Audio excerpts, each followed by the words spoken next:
Husband! Wife! I have to say something. Do you? I have to apologize. Yeah, you do. I fucked us all up. Well, here's what happened. I babysit for my best friend. Yeah. And their baby got sick and gave it to me. Yeah. And so I had fever and headache and sniffles and sinus stuff, and it was horrible. And even just reading made my head hurt, so I just slept for a day and a half instead of being alive. Right.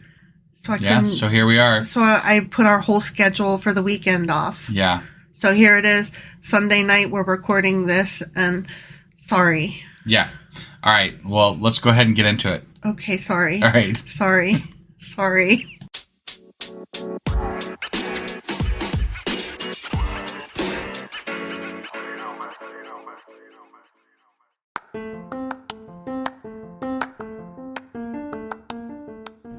Welcome to Sacrilegious Discourse. I'm husband. And I'm wife. Together we're reading the Bible for the very first time. We grew up without religion and wanted to know what all the fuss was about. Well, what have we learned so far? That God is a dick, and apparently some people believe in talking donkeys? We're not trying to pass ourselves off as experts. Nope, we're just reading the Bible for the first time and giving our first take reaction. If you'd like to join us in this venture, you might consider starting at episode 1. Otherwise, jump in wherever you like. All right, let's go read the Bible. Yeah, let's get to it.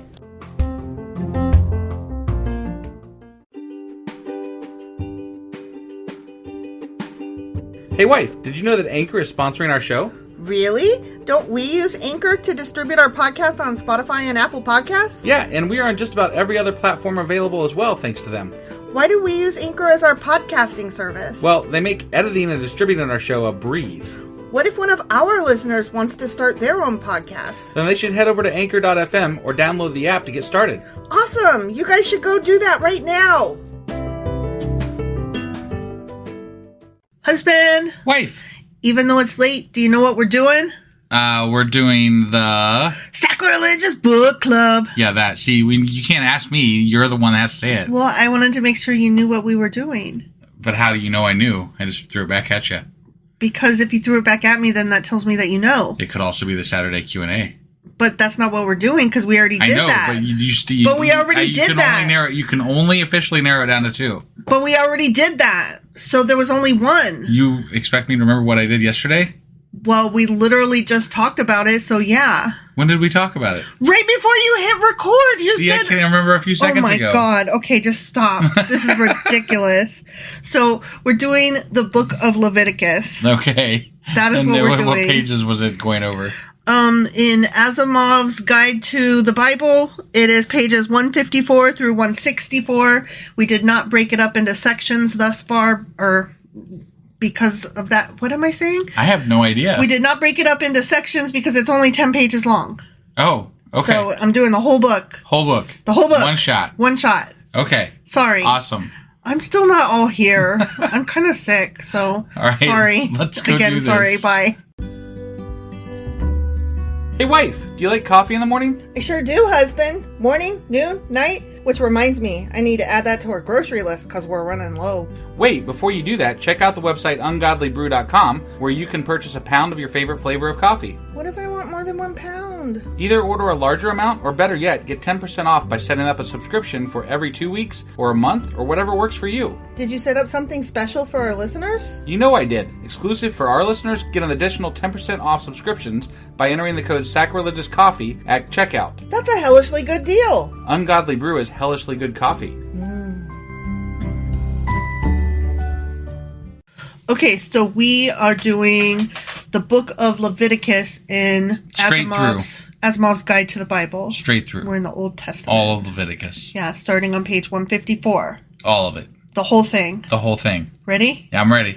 Okay, so first of all, he starts with an explanation of why this particular book is called Leviticus. Okay. And this kind of makes sense, but I'm like, oh. It's the Levi tribe. Yeah, but okay, listen. But listen. So in Hebrew, the first words are, and he called. Okay? So the Hebrew title of the book is actually called. Okay? Okay. Remember how Levite equals priest and vice versa? Priest equals Yes. Levite? Like, we just discussed that. Right. So, this book is about stuff that the priests are super interested in. Right. At Okay. least in the Bronze Age. Right. I mean, back then, those priests were, like, super interested in it. Right. So, it's also called the priest book, or the Levitical book, or Leviticus. Got it. So, we find, I'm just saying, like, real quick here, like, some of these rules aren't adhered to quite as stringently when we get further on in the Bible. oh no, they are not. And Asimov has zero problem pointing out those things, which I love about him. Right. And speaking of love about him, I just loved this phrase. Okay. He goes, the book is virtually one long section of the P document given over to ritualistic details so that it is easily the dullest book in the Bible to the casual reader. By far. By far. Easily the dullest book. Yes. That just killed me. I was like, Yes. Indeed. So, that was a really short section. Also on the same page, 154, he talks about the word leaven, which that has to do with unleavened bread or leavened bread. Yep. So, okay, he says, originally the flour used in making bread was simply baked into flat, hard cakes that had the virtue of remaining fit to eat for long periods of time. Okay. Okay, so it's like they had natural preservatives built in. Right. Okay. Dough left standing would pick up microorganisms and begin to ferment. And while yummy when fresh, Yeah. it would not keep as well. Right. And quickly become dry and moldy. Sure. So then he says, to the Israelites, fermentation seemed a form of corruption. And however pleasant leavened bread might be to eat, there was still the stigma of corruption and impurity about it. I see. So bread to be offered on the altar to God must be pure and uncorrupt and must therefore be unleavened. That's a shame because leavened bread. Leavened bread is so num-num. So good. And it smells great. Okay. Next section is unclean on page... Unclean. on page 156. Yeah. Okay, he says, to us, clean and unclean tends to be a hygienic matter. Right. Something is unclean if it is dirty or has an offensive smell. Correct. Or is laden with dangerous bacteria. Correct. The biblical use of the term involves religious ritual. Right. Then further But also on, cleanliness. right. Same. Right. It's true, but usually when they say it, they mean it in a religious sense, not a hygienic sense. Right. Or at the very least that there is some religious ritual to the hygiene. Right. So further on, he says, the basis on which animals are divided into clean and unclean is not known. Okay. So remember, like, they were telling us with cloven hooves and chew the cud and right. Some yes and some no. So there's no, like, scientific reasoning behind that Nope. or anything. Nope. Just random-ish. And he said, I always assumed it was to enforce safety and hygiene in food preparation and consumption. Right. And it could be, but it could also be to differentiate them from surrounding cultures. Okay. Because the more that you have specific rules that are like, this is how our club operates. Right. Then it gives you something that sets your club apart from all the other clubs around you. Yeah, and I suppose if you're hunting different stuff than the other ones, then that makes it easier to hunt for stuff. Right? True. Just saying. But it's also like, in Mean Girls, we wear pink on Wednesdays. Right. Like that kind of thing. Yeah. So, okay, next section is the Day of Atonement, page 157. Okay. Mm-hmm. In addition to the rules about cleanliness, Leviticus is also concerned with the consequences of sin. Yeah. So he says, Asimov says, to sin, that is, to disobey the commandments of God, involves separation from God. To cancel sin according to a prescribed ritual is to restore oneself to the presence of God, to make oneself more at one with God. The sinner must atone, therefore, or make atonement. Got it. So that's what the Day of Atonement was about. It was about getting rid of the sin and starting over. Reaching back out to God or whatever. Yeah, putting yourself back into a starting place or whatever. That's why we haven't seen God. We have never atoned. Whatever. I don't plan to either. I'm only sorry for what I'm sorry for. Yeah. And I'm not going to be sorry for things that I don't think I need to be sorry for. I'm totally with you. Just, fuck off. That was funny. with your judgment. I wasn't judging you. Not you, like God. Fuck off with your judgment. Oh, okay. I will be the boss of what I am sorry about. Okay. That's all. Got it. Okay, the next section is Azazel on page 158. Okay. Okay? Mm-hmm. He says, and this is a quote from, I forget where it is, and I didn't write it down. That was dumb. It's from the Bible. Right. It's from Leviticus. Yeah. And Aaron shall cast lots upon the 2 goats. One lot for the Lord, and the other lot for the scapegoat. Yeah. Okay? I remember that. So the priest drew lots, right? Right. One goat would be, quote, sacrificed to the Lord as atonement for the sins of the nation. The other would be led off into the wilderness, Zen. bearing with it all those sins. Yeah. So that punishment might befall it rather than the nation of Israel and its people. Right. Okay? Yep.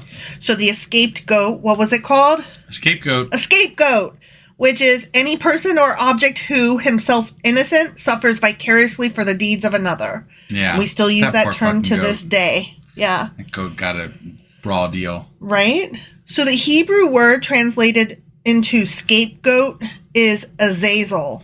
Okay. Which, does that sound familiar at all?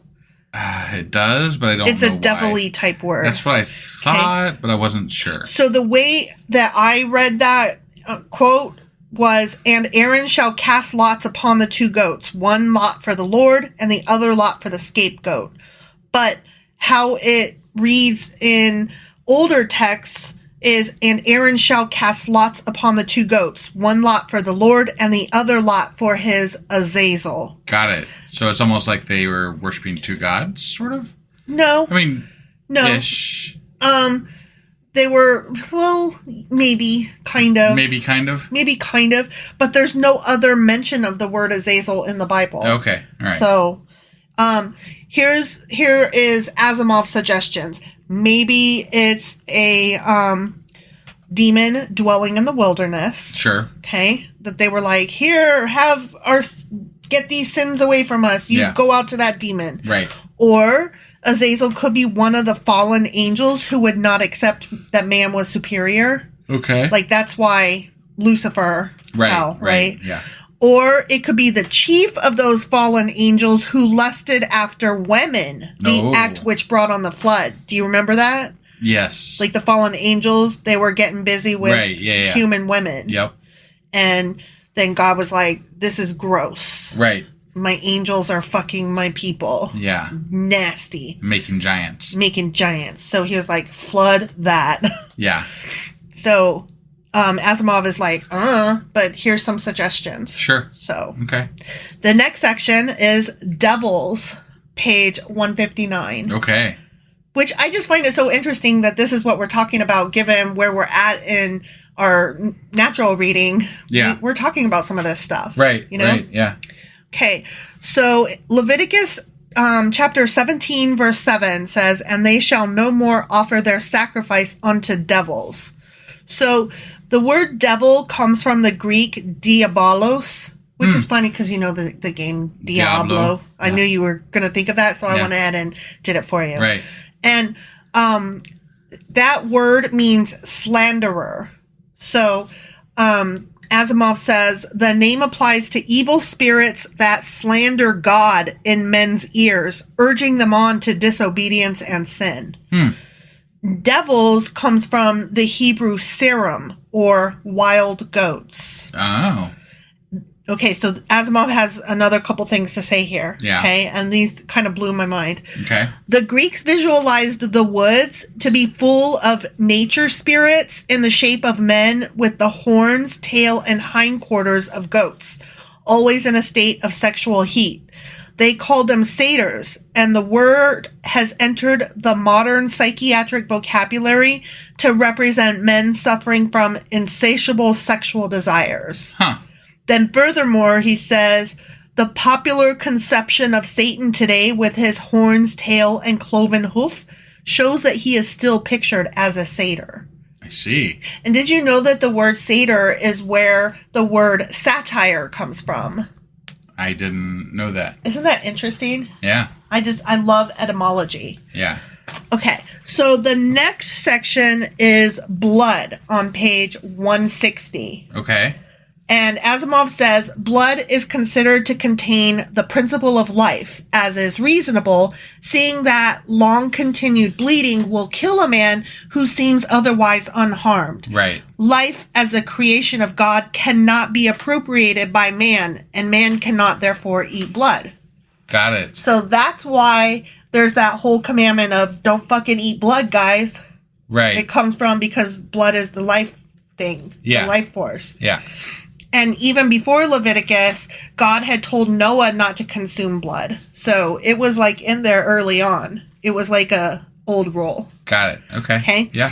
So the next section is familiar spirits on page 161. Do you have a familiar spirit? I do not. I do not either. So Leviticus chapter 19, verse 31 says, regard them not that have familiar spirits, neither seek after wizards. Okay? Now, wizard is a wise man, presumably one who knows how to bend supernatural forces to his will. Mm-hmm. The Bible does not say that such spirits do not exist, or that wizards do not have the power to which they pretend. The objection rests on the fact that the rites practiced by wizards are idolatrous. And that's something that you and I have pointed out with regard to other gods. The Bible does not say that these other magics, these other gods, these other ghosts, these other things, the Bible doesn't say they don't exist. Right. It gives you rules on whether or not to recognize them or how to behave with them. Well, and just in the mere acceptance of these other weird ideas, right, is partly why it still seems so absurd. Like, right. You know, right. like the Bible allows for these things to exist. Therefore, we all agree now that those other things don't exist, but we still don't agree on God. Right. But they were all there in the Bible. Right. So exactly. It's all or nothing, guys. I know. It's all ridiculous or nothing is ridiculous. Like if you believe that the Bible is God's word and you believe that God is real, then you also have to believe, as the Bible points out, that there are other gods. Right. And there are such things as magic and witches and people that can tell the future and all that kind of stuff. Mm-hmm. So the feminine word for wizard is, of course, witch. Got it. And so women bore the brunt of that tagline much more heavily than men did. What do you think? Because wizard is like cool, and you know, witch is like burn at the stake. And that is specifically stated in the Bible: "Thou shalt not suffer a witch to live." Right. And so a lot of old women or women who lived on their own would get that treatment. Right. That men did not. Yeah. So, Asimov says, ancient pagan practices endured undercover throughout the centuries of Christian Europe. Fighting witchcraft was sometimes Christianity's way of fighting an older and competing religion. Yeah. I mean, obviously, it still kind of is a little bit. Yeah. Like, they still treat it as an enemy. Right. At some level. Right. Like, obviously, they're not out there, like, fighting it, but... But they would say that we're being Christian and we're just fighting, we don't want witches to live. But what they were really doing was fighting pagans. Right, right. So I just found that really interesting. Yeah. So the next section is Molech on page 162. Oh, right, Molech. Molech comes from the word Melech, M-E-L-E-C-H, which means king. Okay? Yeah. The biblical writers excuse me, I'm so sorry. The biblical writers avoided referring to idols as kings or lords by instead calling them Bosheth, which means shame. Okay? Okay. So, you know how like they would not call God by his name and instead they had just those certain letters? Yeah. Okay? So that's what they would do with idols. They would call them something else instead of whatever the name of the god was or whatever. Sure. Okay? So the word Bosheth, shame, became Melech when diacritical marks were added and eventually Melech became Molech. I had to go back and look, wait, what again are diacritical marks? Yeah. Do you remember when they wouldn't call God by his name, so they used those letters instead, and then they put the pronunciation marks underneath. The Jewish scholars placed little diacritical marks under the Hebrew consonants, indicating the vowel sounds that went with each of them in each particular word. Got it.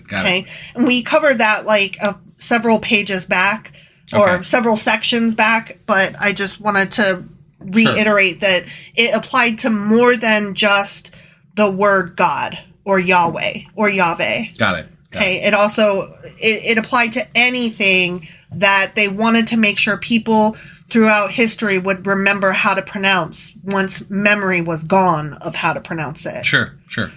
Okay, so Asimov goes on to say, the worship of Molech involved the sacrifice of children. Primitive men felt that the dearer and more loved the object sacrificed to a god, the more impressed the god would be, and the more apt to answer the prayer. Which that makes a little bit, like that lends a little bit more logic to why they would do that. Yeah. So they were saying that their children were their most precious thing, and they would give that up to God for help in times of dire It just need. seems like the favor would favor the sociopaths, you know? Right? The ones that don't give a fuck about anybody. Right? Well, and here's my thing. What kind of dire situation is going to be made better without supposedly the child who was your most precious possession? Right. Right? Your child is somebody that you love more than anything in life. That's hypothetically, according, you know, I mean, yes, in our case, yes, but like, you know. But that's why they would be giving it up, right? Right. And so you're telling me that being without this child is still going to be better than whatever dire situation you're in that. I mean, it could make, so like the stupid. king sacrificed his son, right? Yeah. They were all going to die. Like they were all surrounded by the Israelites, right? Right.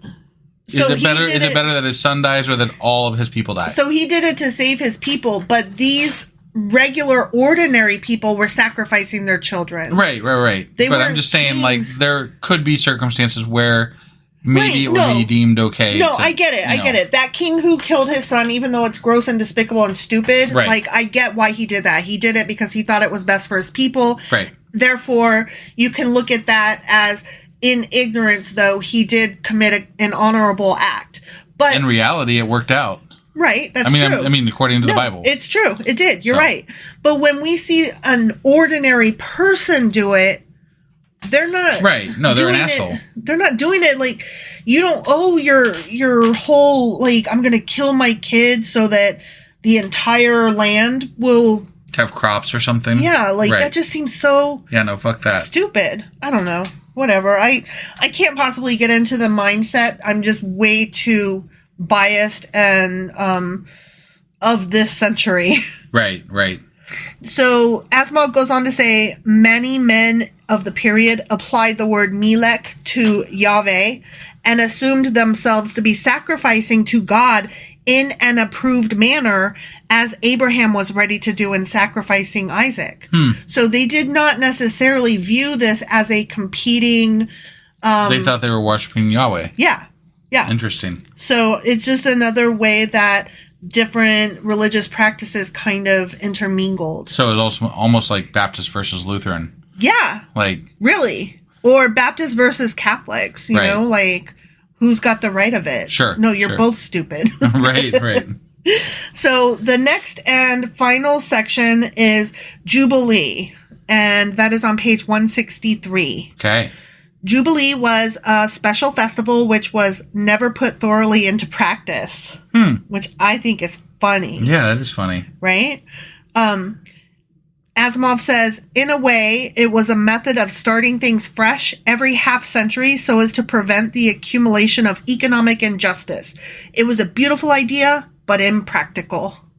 Okay. So, I mean... It never really... They didn't want to give up their slaves. Really. That's what it boiled down to. So. And they didn't want to switch out. Right. You know? Right. I don't know if it was impractical, but people didn't practice it. Well, people were involved. That made it impractical. Sure. People are greedy fucks. Yeah. The Book of Jubilees This is something separate. Okay. There's this item called the Book of Jubilees. Got it. It was written about 100 BCE. Huh. And it's sometimes called the Lesser Genesis or the Book of Division. It's an ancient Jewish religious work of 50 chapters. Okay. And 1,341 verses. Damn.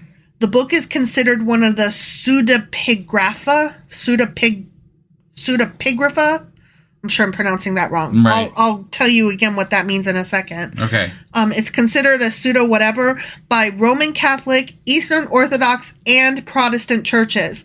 It is also not considered canonical within Judaism outside of Ethiopian Jews. Okay. Pseudepigrapha are falsely attributed works, texts whose claimed author is not the true author, or a work whose real author attributed it to a figure of the past. So it's just like false works that are still like some would consider the Dead Sea Scrolls to be this pseudepigrapha. Right. But they're not. Right. But anyway, this book was well known to early Christians, and the text was also utilized by the community that originally collected the Dead Sea Scrolls. Huh. No complete Greek or Latin version is known to have survived, but there is some like odd translation and some like weird language that I've never heard of. Right. That is believed to be the only translation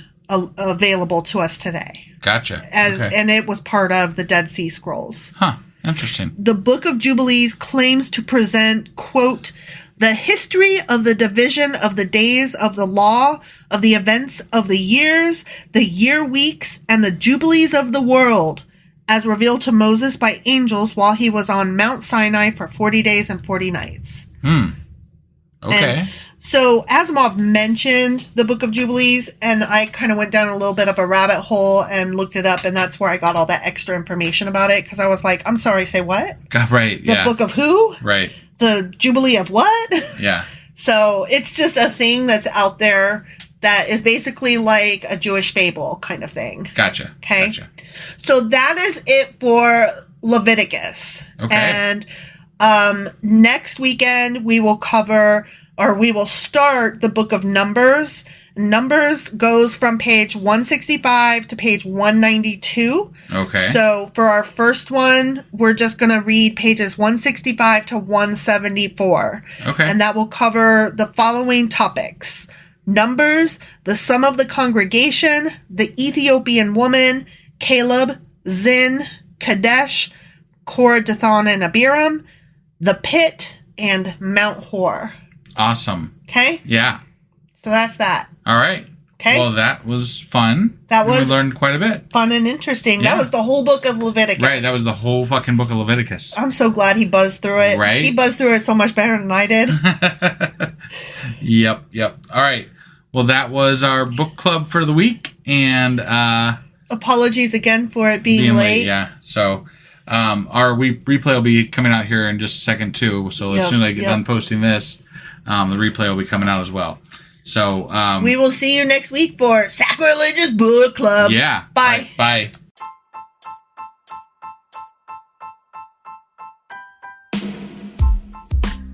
Hey, wife, I guess that's the end? But husband, that's just sad. It doesn't have to be. We are on lots of social media platforms like Twitter. Our handle there is sacrilegious_D. For D's nuts. Oh my god. Stop doing that. Anyway, we're also on Facebook, Instagram, and Pinterest. There's a link to all of our social media sites at our website. Ooh, we have a website? Yeah, it's sacrilegiousdiscourse.com, where you can also find a link to our merch shop. We have a merch shop? Yep, we have podcast-themed clothing, mugs, notebooks, and more, as well as an atheist and science-themed products. Wow, our fans should really go check that out right now. Definitely. They can get in touch with us by sending an email to sacrilegiousdiscourse@gmail.com. But before they do that, we could really use some help. Oh yeah? With what? Well, it's not free running the podcast, and we need some financial support in order to get better equipment, which will free up time so we can concentrate on our podcast and our fans. Okay, so what should they do? Head over to patreon.com/sacrilegiousdiscourse and sign up as a contributor on our podcast. Supporters there receive additional bi-weekly episodes that we record just for our Patreon members for as little as $2 a month. Also, we'd really appreciate it if you would like and subscribe on whatever platform you're using. And Apple Podcast reviews help us out tremendously. Like and subscribe. Leave an Apple review. Join us on Twitter. Support us on Patreon. That's a lot of instructions. Don't forget to say thanks. Thanks. Okay, bye.